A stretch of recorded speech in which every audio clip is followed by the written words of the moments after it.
Good morning. I call the meeting of the National Board of Assessors to order at 9 a.m.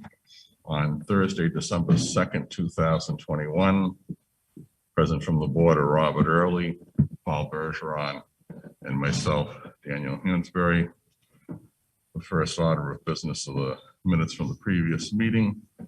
Is there a motion to waive the reading of public minutes from the Board of Assessors meeting held on Thursday, November 18th, 2021, accept them and place them on file? So moved. Is there a second? I'll second. Are there any errors or corrections? Mr. Chairman, Yes. I just have one question, a policy question. During comments by the public, those are summarized in the minutes. The comments by members of the board are left out. Is that something that we should correct or?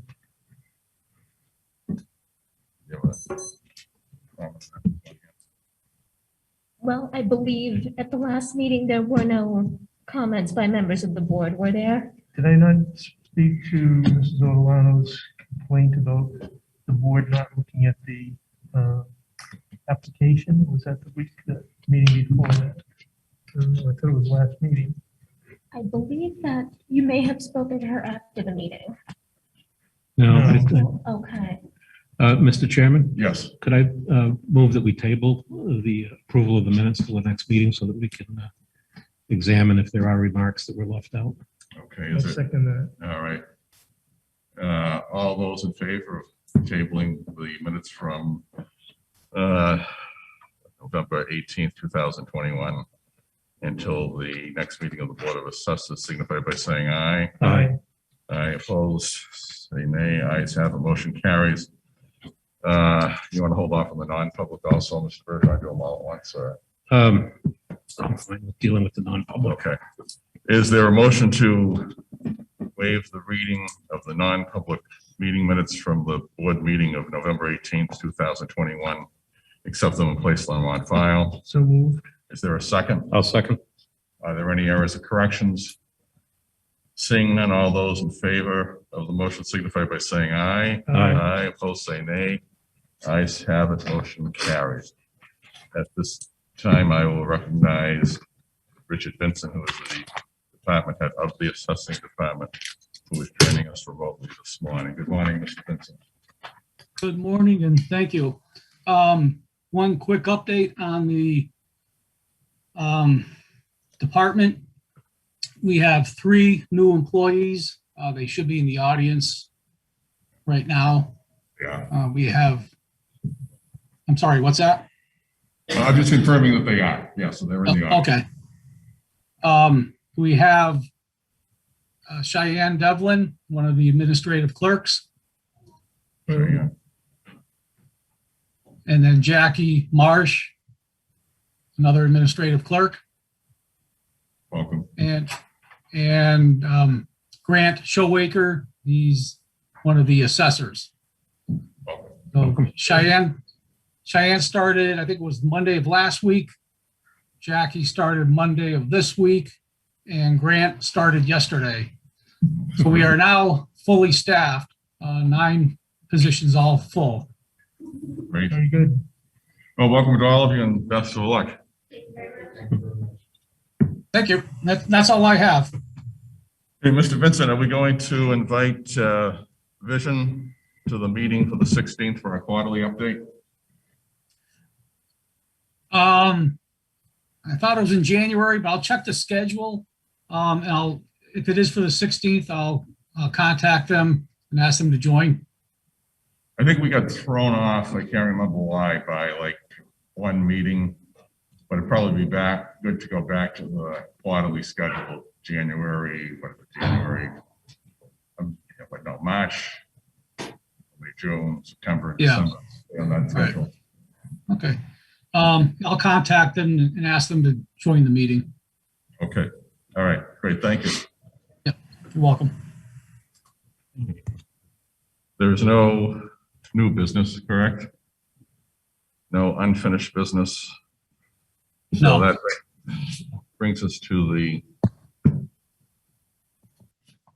part on the agenda for public comment, and I would just read from the policies that each speaker is limited to speaking once per public comment period and is limited to 5 minutes. And then unfortunately, I had to continue to read this, particularly due to crude, vulgar, offensive, unacceptable language that was used at a prior meeting. And that is, remarks shall be civil, rude or profane remarks are prohibited. The presiding officer has the authority to terminate the remarks of any speaker when such remarks do not adhere to those rules or other applicable law. Okay, with the first person who's going to speak, identify themselves and state their address, please.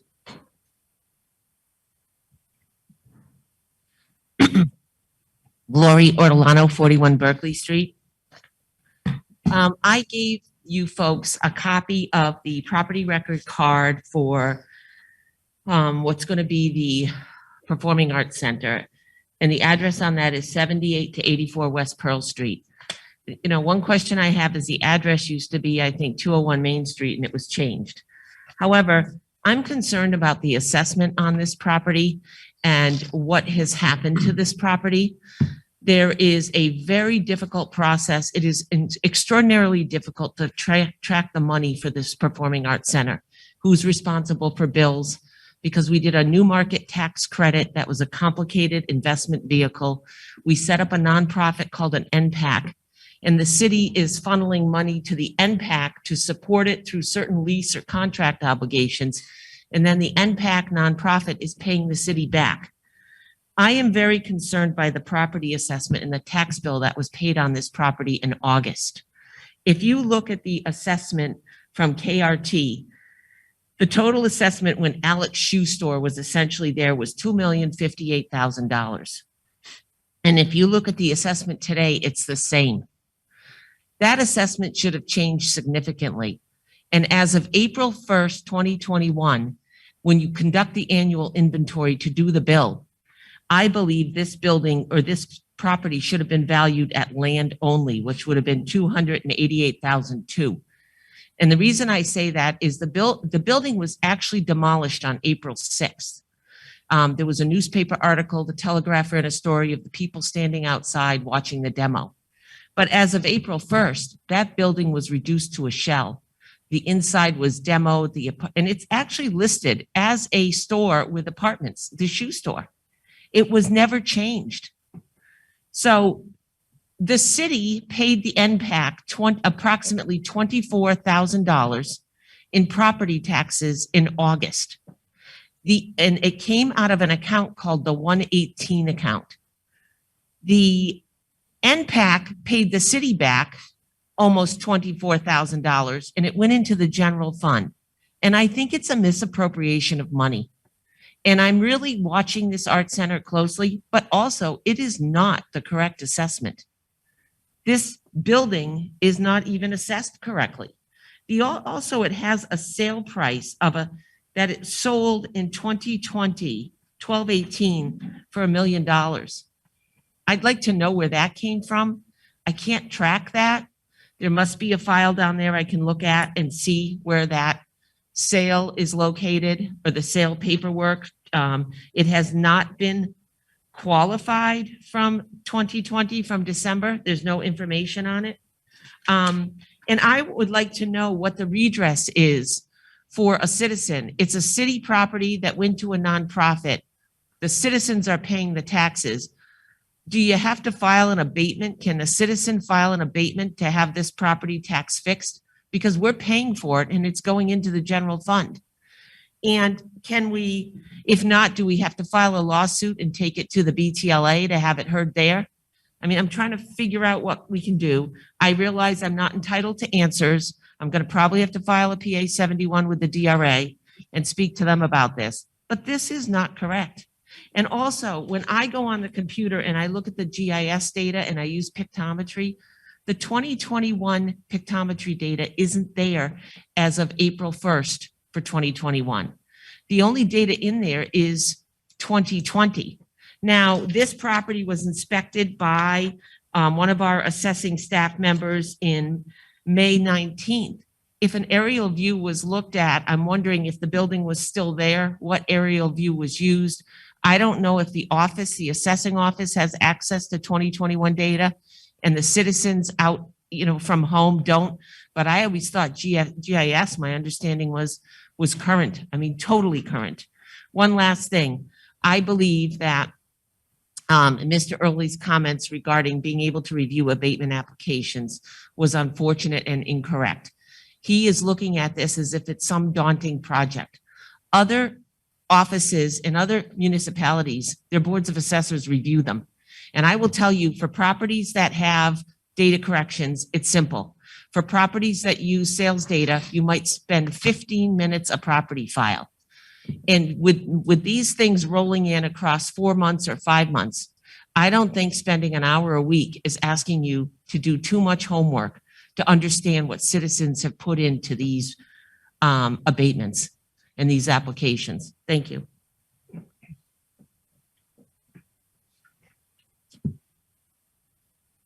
Is there anyone else who wants to address the board this morning? Come forward, please. Sit at that table and state your name and address for the record. Elizabeth Liu, 17 Roby Street. I just wanted to ask about why, if NPAC I thought was a nonprofit, why they are paying taxes.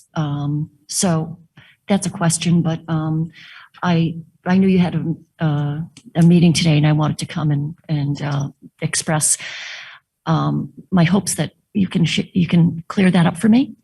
Also, I just wanted to express that I've taken a look at the municipal RSAs having to do with TIFs, tax increment financing districts, and I'm concerned that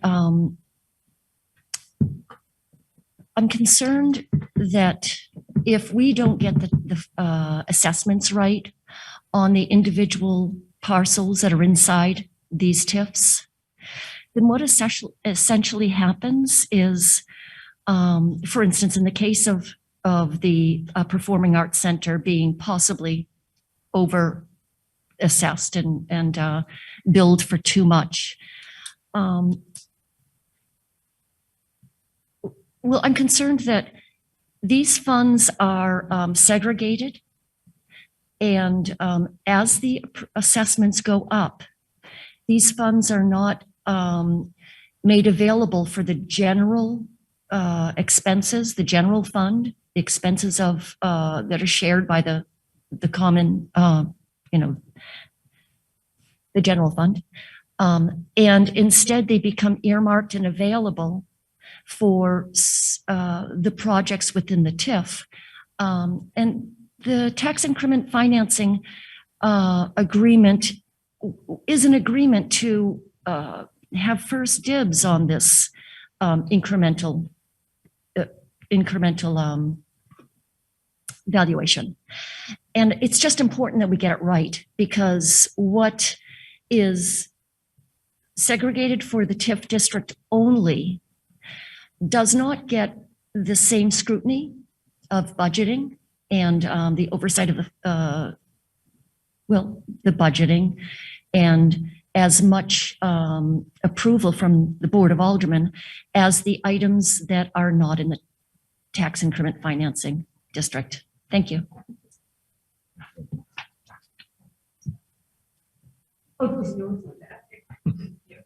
Are there other members from the public who would care to comment? Is there anybody else in cyberspace that wants to address the board? Chairman, if there's no other public comment, if I may. Certainly. So Celia Leonard, Deputy Corporation Counsel. The new market tax credit transaction that enabled the city to use up to, I believe, $4 million of federal funds was a complicated transaction, which was approved by the Board of Aldermen through an omnibus resolution that explained the entire transaction. If the board would like, I'm sure Director Cummings, along with myself, who were the city participants in making the deal happen, would be glad to give you a presentation on the overview of the deal and why, in fact, the building is owned by a for-profit corporation. It's because of the new market tax credit rules. So if it's something you'd like, I'm happy to set that up. You think we could do that for the meeting on the 16th, or do you need more time? I'll check with Director Cummings on his availability, but the information, we've given presentations on it before. Those presentations have materials that have been sent to members of the public and the aldermen, and we can probably put it together pretty quickly. So as long as he's available. Oh, you know what? I'm in trial that day, but he could probably come. I'll check with him. I mean, if not, the next meeting would be, if we've done the math right, I think it's the 6th of January. Would you Okay. rather do that? Yeah, it depends when you want it. I can ask him if he has a preference if you want. Is the board okay with the 6th? Mhm. Yes. So you want to plan for January 6th? January, okay, I'll contact Director Cummings. Unless he has a conflict, I'm sure he'll be happy to come and describe the deal for you. All right, thank you. No, all right. Comments by members of the board? Mr. Chairman, Mr. Early? I'd like to make one other comment, again, in regards to Mrs. Ortolano's complaint. The RSA states that the selectmen or the assessors in every town and city in New Hampshire will review the applications submitted by the taxpayers in that town. We, the Board of Assessors, are not the assessors that are referred to in that RSA. Our job is to overlook what the assessors are doing when they make their final recommendation and see if that makes sense. So in other words, we're a second set of eyes on the process. And we're doing what we're supposed to do, what's been done. And I think, you keep coming back to, we should be full-time employees. We are not. And that's just the way this city is set up. So, I mean, I don't know how else I can explain it, but that's all I have to say. Mr. Bergeron, anything? I have nothing. All right. Is there a motion to go into non-public session for two reasons? First, to discuss matters which, if discussed in public, would likely affect adversely the reputation of any person other than a member of this body, unless such person requests an open meeting. This exemption shall extend to include any application for assistance or tax abatement or waiver of a fee, fine, or other levy, if based on inability to pay or poverty of the applicant pursuant to RSA 91-A:3, Roman numeral 2, parenthetical C. Second, under 91-A:3, Roman numeral 2, parenthetical L, for the consideration of legal advice provided by legal counsel, either in writing or orally, to one or more members of the public body, even where legal counsel is not present. So moved. Is there a second? Second. I will call the roll. Mr. Early? Yes. Mr. Bergeron? Yes. Yes. Mr. Hansberry?